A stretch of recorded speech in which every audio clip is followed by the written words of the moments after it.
आपल्याला कल्पना आहे की प्रधानमंत्री नरेंद्र मोदीजी यांनी किसान सन्मान योजना सुरू केली आणि आमच्या शेतकऱ्यांना 6,000 रुपये हे मोदीजींच्या वतीनं देण्यात येतात।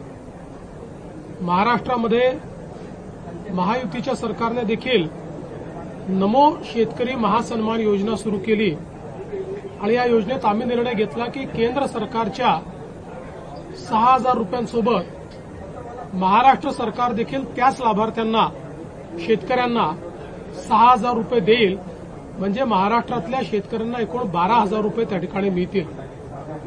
आपल्याला कल्पना आहे की या संदर्भात दर 4 महिन्यांनी आपण 2,000 रुपये त्या ठिकाणी त्यांच्या खात्यामध्ये देतो, 2,000 केंद्र सरकार देते, असं 3 हप्त्यांमध्ये आपण हे पैसे देत असतो।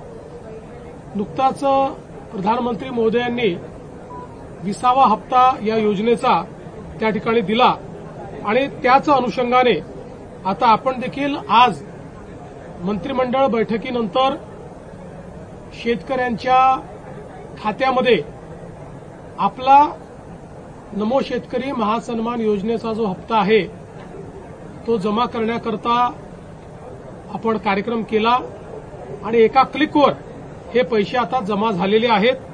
जवळपास 91,65,156 एवढ्या शेतकऱ्यांच्या 91,65,156 शेतकऱ्यांच्या खात्यामध्ये जवळपास 1,892 कोटी आणि 61 लाख 1,892 कोटी आणि 61 लाख रुपये हे आपण आज जमा केलेले आहेत आणि मला विश्वास आहे की ही जी काही मदत आपण करतो त्याच्या पाठीमागचा आपला हेतू हा असतो की शेतीच्या कामामध्ये जे काही छोटे मोठे खर्च शेतकऱ्यांना येतात किंवा अनुषंगिक खर्च येतात त्याच्यामध्ये त्यांना मदत मिळाली पाहिजे आणि निश्चितपणे आपल्याला कल्पना आहे की या महासन्मान निधीचं सर्वच शेतकरी सातत्याने स्वागत करतात, त्यामुळे आज ते पैसे आम्ही जमा केलेले आहेत।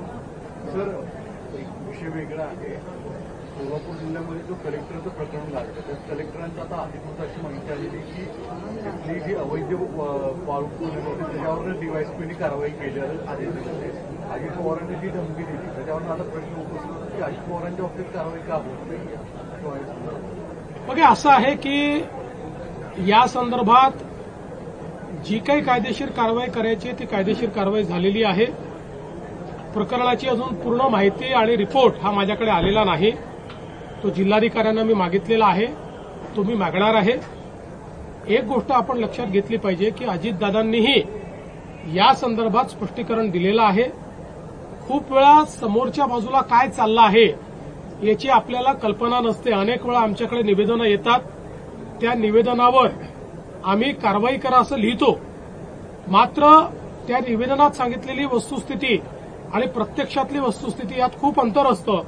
मग अशा परिस्थितीमध्ये अधिकारी आमच्या नजरेस आणून देतात की आपण जरी कारवाई करा म्हटलं असलं तरी यांनी दिलेली वस्तुस्थिती योग्य नाहीये, खरी स्थिती वेगळी आहे आणि त्या आधारावर कामं होतात। त्यामुळे या संदर्भात आता अजितदादांनी खुलासा केलेला आहे आणि मी स्वतः या संपूर्ण प्रकरणाचा रिपोर्ट देखील मागितलेला आहे। सध्या तरी एवढंच मला असं वाटतं पुरेसं आहे। दुसऱ्या बाजूला राष्ट्रीय पातळीवरती उपराष्ट्रपती पदाची निवडणूक आहे। विरोधकांकडून असं म्हटलं जातं की क्रॉस वोटिंग होईल आणि एनडीएतले सुद्धा काही खासदार आमच्या युपीएच्या उमेदवाराला मतदान त्यांनी निश्चित स्वप्न पाहत राहावं। मी एवढंच म्हणेन, आगे आगे देखिए होता है क्या। महाराष्ट्रात क्रॉस वोटिंग होईल, आगे आगे देखिए होता है क्या।